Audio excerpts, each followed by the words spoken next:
Hello friends, मैं अंकुर सोलंकी स्वागत करता हूं अपने यूट्यूब चैनल पर। चलिए दोस्तों, आज की 17 जुलाई की करंट अफेयर जो इम्पोर्टेंट न्यूज़ है और गवर्नमेंट रिलेटेड न्यूज़ है वो देख लेते हैं। चलिए शुरू करते हैं।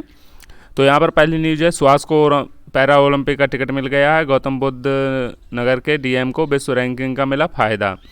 आईएएस अधिकारी और गौतम बुद्ध नगर के डीएम सुहास को यहाँ पर सुभाष एलवाई ने टोक्यो पैरा ओलंपिक के लिए टिकट कटाकर इतिहास रच लिया है। उन्हें SL4 कैटेगरी में अंतर्राष्ट्रीय रैंकिंग 3 का फ़ायदा मिला, जिसकी बदौलत वे 24 अगस्त से 5 सितंबर तक होने वाले पैरा ओलंपिक खेलों में भाग लेने जाएंगे। कोरोना के दौर में सुहास का अधिकतर समय नोएडा में स्थितियां सुधारने में बीता, पर फिटनेस को लेकर सजग रहे। उन्होंने अपना आखिरी टूर्नामेंट ब्राज़ील ओपन जनवरी 2020 और पेरू ओपन फरवरी 2020 के रूप में खेला, जहां वे स्वर्ण पदक जीतने में कामयाब रहे। विश्व बैडमिंटन महासंघ ने सुहास के अलावा मनोज सरकार को SL3 में रैंकिंग के आधार पर जगह दी है।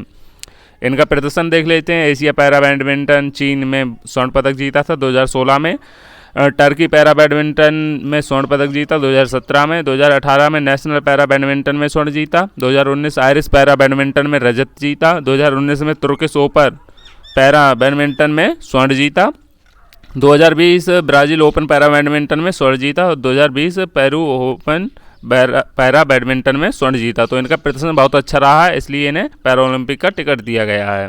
नेक्स्ट न्यूज़ यहाँ पर देख लेते हैं। नागल को भी मिला ओलंपिक का टिकट। सुमित नागल जो हैं टेनिस के एकल वर्ग में पेश करेंगे चुनौती। युगल में अनुभवी रोहन बोपन्ना के साथ बनाएंगे जोड़ी। भारतीय टेनिस खिलाड़ी सुमित नागल टोक्यो ओलंपिक में एकल वर्ग में चुनौती पेश करेंगे। ये देखिए सुमित नागल हैं, इनका इमेज है ये।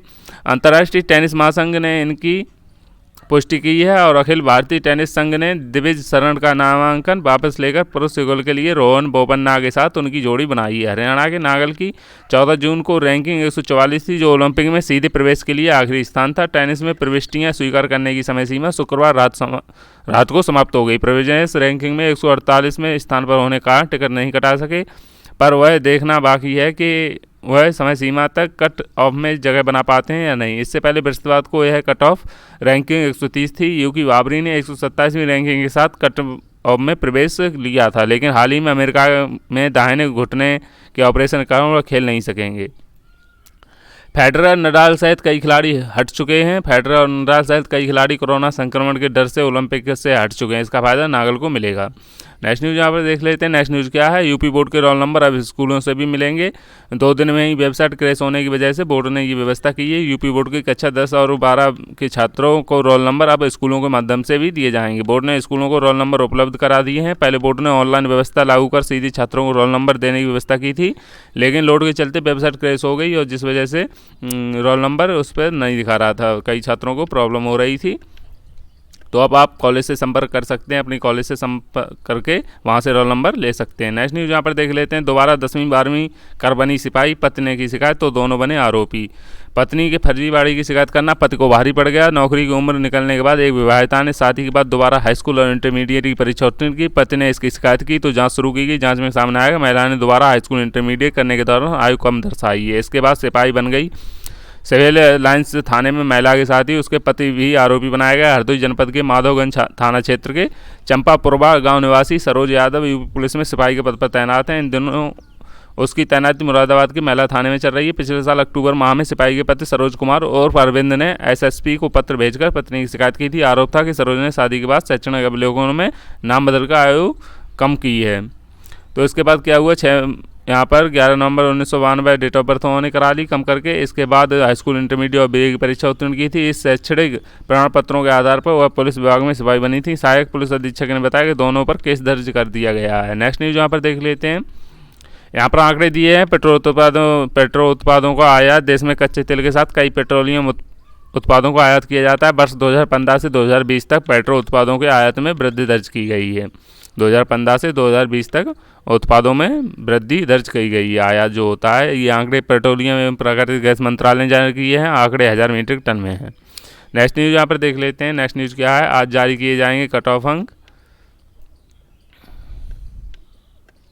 अभ्यर्थी 2 परीक्षाओं के प्राप्तांक और कट ऑफ जारी करने की कर रहे थे मांग। प्रवक्ता उर्दू के 14 पदों पर परिणाम जारी। आज जारी किए जाएंगे कट ऑफ अंक। नेक्स्ट न्यूज़ यहाँ पर देख लेते हैं। स्टाफ नर्स के 3012 पदों पर होगी भर्ती। आवेदन शुरू हो गया है। UPSSC ने जारी किया यूपीपीएससी ने जारी कर दिया है विज्ञापन, 16 अगस्त तक जमा किए जाएंगे ऑनलाइन आवेदन। कोविड काल में महत्वपूर्ण होगी भर्ती। स्वास्थ्य विभाग में 1190 पदों के लिए इंटरव्यू 26 से होगा। यहाँ पर परीक्षा पाठ्यक्रम भी उन्होंने जारी कर दिया है। यहाँ पर परीक्षा पाठ्यक्रम आप देख सकते हैं। सामान्य ज्ञान में भारत का इतिहास, भारतीय राष्ट्रीय आंदोलन, ये तो, और सामान्य हिंदी में विलोम, वाज्य, बर्तनी, शुद्ध, अनेक शब्दों के एक शब्द। तो ये आप ऑफिशियल वेबसाइट से ये परीक्षा पाठ्यक्रम सिलेबस जो है वो आप डाउनलोड कर सकते हैं। नर्सिंग में यहाँ पर जो फिजियोलॉजी, नर्सिंग की सुविधाएं, बुनियादी बातें, प्राथमिक चिकित्सा, ये सिलेबस में दिया गया है। परीक्षा 2 घंटे की होगी और पूर्णांक 85 अंक के होंगे। कुल 170 प्रश्न पूछे जाएंगे और सभी प्रश्न ऑब्जेक्टिव होंगे। और इसमें सामान्य अध्ययन के 30, सामान्य हिंदी के 20 और मुख्य विषय नर्सिंग के 120 सवाल होंगे। कितने अंक का होगा? 85 अंक का होगा। आयोग के कैलेंडर में 3 अक्टूबर को परीक्षा प्रस्तावित है। इसकी परीक्षा कब कराई जाएगी? तो ये 3 अक्टूबर को प्रस्तावित है कैलेंडर में। उसके बाद अगर कोई प्रॉब्लम होती है तो आगे भी बढ़ाई जा सकती है। नेक्स्ट न्यूज़ यहाँ पर देख लेते हैं। बीएड प्रवेश परीक्षा से पहले टीका लगवा लें अभ्यर्थी। संयुक्त प्रवेश परीक्षा बीएड के लिए एडमिट कार्ड शुक्रवार दोपहर से डाउनलोड होने लगे हैं। प्रवेश परीक्षा 30 जुलाई को प्रस्तावित है। अगर आपने अभी तक एडमिट कार्ड नहीं डाउनलोड किया तो आप अपना एडमिट कार्ड डाउनलोड कर लीजिए। और परीक्षा जो होनी है वो प्रस्तावित 30 जुलाई को है। और यहाँ पर शामिल होने से पहले अभ्यर्थियों को कोरोना रोधी टीका लगाने के निर्देश दिए गए हैं। उधर परीक्षा की तैयारी अंतिम चरण में है। प्रवेश परीक्षा के लिए प्रत्येक अभ्यर्थी को दोनों पालियों के लिए एक मास्क, सैनिटाइजर और एक फेस शील्ड दिया जाएगा, जबकि अंगूठे की छाप के लिए एक डिस्पोजेबल स्ट्रिप दी जाएगी। अगर आपने टीका नहीं लगवाया तो लगवा लें। निर्देश दिए गए हैं, ज़रूरी नहीं है। कुछ दिन पहले ये बताया भी गया था कि टीका का जो प्रमाण पत्र है वो ज़रूरी भी नहीं है, लगवा सकते हैं। नेक्स्ट न्यूज़ यहाँ पर देख लेते हैं। एसएससी की ओर से मेधावियों के खिलाफ अन्याय को लेकर 15 जुलाई को ट्विटर पर चला अभियान। परिणाम के खिलाफ यहाँ पर 2 लाख छात्रों ने ट्वीट किया है परिणामों के खिलाफ। CGL 2019 स्किल टेस्ट 15 एवं 16 सितंबर को। कर्मचारी चयन आयोग की ओर से जारी संयुक्त स्नातक स्तरीय CGL 2019 टायर 2 परीक्षा के अंकों के नॉर्मलाइजेशन में मेधावियों के साथ हुए भेदभाव को लेकर प्रतियोगी उठ खड़े हुए। प्रतियोगी ने ट्विटर पर अभियान चला गया। आयोग की मूल्यांकन प्रणाली को कटघरे में खड़ा कर दिया। छात्रों का दावा है कि 15 जुलाई को अकेले 1,90,000 ट्वीट करके अपना विरोध दर्ज करवाया है। प्रतियोगी छात्रों का आरोप है कि अंकों के नॉर्मलाइजेशन में 350 अंक तक कम हो गए हैं, जबकि कम नंबर पाने वालों के अंक बढ़ गए हैं। तो ये आरोप लगाया गया और ट्विटर पर अभियान चलाया गया है। कर्मचारी चयन आयोग ने संयुक्त स्नातक परीक्षा CGL 2019 स्किल टेस्ट की तिथि घोषित कर दी है। आयोग की ओर से स्किल टेस्ट के लिए 15 एवं 16 सितंबर की तिथि निर्धारित की गई है। स्किल टेस्ट पूरे देश में एक साथ होगा। नेक्स्ट न्यूज़ यहाँ पर देख लेते हैं। नेक्स्ट न्यूज़ क्या है? बीटेक एमटेक पास युवतियों ने भी आंगनबाड़ी कार्यकर्ती के लिए आवेदन किया है। तो यहाँ पर बेरोजगारी की हालत आप दोस्तों देख सकते हैं, कितनी हालत ख़राब है। तो यहाँ पर जो बीटेक और एमटेक पास हैं उन लोगों ने भी आंगनबाड़ी कार्यकर्ती के लिए आवेदन किया है। 923 पदों के सापेक्ष आखिरी दिन तक ऑनलाइन 18,000 आवेदन आए। 1 हफ्ते रजिस्टर्ड डाक से आए। आवेदन पत्रों को करेंगे स्वीकार। यहाँ पर इतना आंकड़े यहाँ पर दिए गए हैं। आंगनबाड़ी कार्यकर्ता के लिए शैक्षणिक योग्यता कक्षा 10 पास मांगी गई है। इनका मानदेय 5500 रुपये है, जबकि सहायिका के लिए कक्षा 8 योग्यता बाय 2,500 रुपये मानदेय है। जिले में कुल 923 पदों का विज्ञापन हुआ था। आखिरी दिन जब आए आवेदन पत्रों की जांच शुरू हुई तो यह सच सामने आया कि बीटेक करने वालों के आवेदन 500 से अधिक हैं। वहीं एमटेक पास करने वालों के आवेदन 200 से अधिक आए हैं। यहाँ पर प्रयागराज के ज़िले की बात है, प्रयागराज की डिटेल दी गई है। नेक्स्ट न्यूज़ यहाँ पर देख लेते हैं दोस्तों।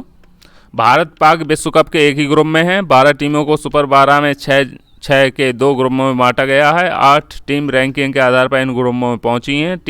4 टीम इन दोनों ग्रुप में क्वालिफाइंग से पहुंचेंगी। श्रीलंका बांग्लादेश की टीम को क्वालिफाई खेलने होंगे। ग्रुप ए में कौन कौन है? इंग्लैंड, ऑस्ट्रेलिया, दक्षिण अफ्रीका, वेस्ट इंडीज। विजेता ग्रुप ए, उपविजेता ग्रुप बी। और ग्रुप 2 में न्यूजीलैंड, पाकिस्तान, भारत, अफगानिस्तान। उपविजेता ग्रुप ए और विजेता group B. Qualifier team group A में श्रीलंका, आयरलैंड, हॉलैंड, नामीबिया। और ग्रुप बी में Bangladesh, Scotland, Papua New Guinea और ओमान। यहाँ पर ये नई टीमें भी आई हैं इसमें। भारत पाक में द्विपक्षीय सीरीज नहीं। भारत और पाकिस्तान की टीम फिलहाल द्विपक्षीय सीरीज नहीं खेलती है। और 2014 T20 विश्व कप से दोनों टीमें सिर्फ आईसीसी टूर्नामेंट में ही भिड़ती रही हैं। दोनों टीम 2015 विश्व कप, 2016 T20 विश्व कप, 2 बार 2017 में चैंपियंस ट्रॉफी और 2019 में विश्व कप में आपस में खेली थीं। आईसीसी के जिस टूर्नामेंट में दोनों की भिड़त नहीं हो सकी वो था हाल में संपन्न हुई विश्व टेस्ट चैंपियनशिप। नेक्स्ट न्यूज़ यहाँ पर देख लेते हैं। नेक्स्ट न्यूज़ क्या है? भारतीय हॉकी टीम ने स्वर्ण जीत का इतिहास रचा था 1928 में। तो ये स्वर्णिम दिन है, ओलंपिक में उन्होंने जीता था, तो उसके बारे में जान लेते हैं। 1928 में भारतीय हॉकी टीम ने जीता था ओलंपिक। भारतीय खेल इतिहास में स्वर्ण अक्षरों से अंकित हो गया है। भारत के 21 खिलाड़ियों ने शिरकत की थी, जिनमें से पुरुष हॉकी टीम के 14 खिलाड़ी थे। तब भारत स्वतंत्र नहीं हुआ था, इसलिए टीम में ज़्यादातर विदेशी खिलाड़ी थे। अंतिम 11 खिलाड़ियों में सिर्फ 2 खिलाड़ी ध्यानचंद और सैयद यूसुफ ही भारतीय थे। कौन कौन थे? ध्यानचंद और सैयद यूसुफ। भारत ने फाइनल में हॉलैंड को 3-0 से हराकर ओलंपिक इतिहास का पहला स्वर्ण पदक हासिल किया था।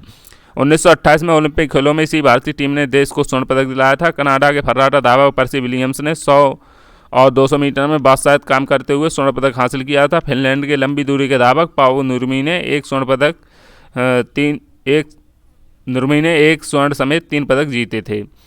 शामिल देशों ने परेड निकाली और आखिर में मेजबान देश के खिलाड़ी परेड के स्टेडियम में आए। यह परंपरा आज तक कायम है। इस ओलंपिक में पहले महीनों तक खेल चलते थे, लेकिन इन खेलों का समय घटाकर 16 दिन तक सीमित कर दिया गया। 1920 और 1924 ओलंपिक की मेजबानी का मौका चूकने वाले एम्स्टर्डम को आखिरकार ओलंपिक की मेजबानी का मौका मिल गया था। मेजबान इसमें कौन था? एम्स्टर्डम। और देश कितने थे? 46 देश थे। स्पर्धाएँ 109 इसमें स्पर्धाएँ थीं।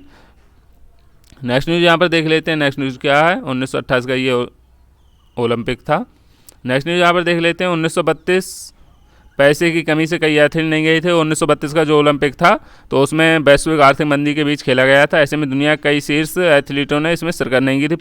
पहली बार ओलंपिक की मेजबानी कर रहे लॉस एंजल्स को करीब $10 लाख का मुनाफा हुआ था। हॉकी में भारत का वर्चस्व कायम रहा था। हालांकि सिर्फ अमेरिका, भारत और जापान ने हिस्सा लिया था। भारत ने अमेरिका को 24-1 और जापान को 11-1 से रौंदा था। मेजबान इसमें अमेरिका था। 1936 का जो ओलंपिक हुआ था वो टीवी पर पहली बार प्रसारण हुआ था। अगर आपसे पूछा जाता है किस ओलंपिक का टीवी पर पहली बार प्रसारण हुआ तो 1936 के ओलंपिक का, बर्लिन ओलंपिक। इसलिए ऐतिहासिक बन गया क्योंकि पहली बार इन खेलों का प्रसारण टेलीविज़न पर किया गया। यही नहीं, रेडियो पर इन खेलों के प्रसारण को 41 देशों में सुना गया।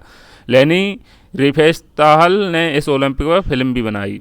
नेक्स्ट न्यूज़ यहाँ पर देख लेते हैं। जेफ बेजोस संग अंतरिक्ष में जाएंगे 18 साल के ओलिवर।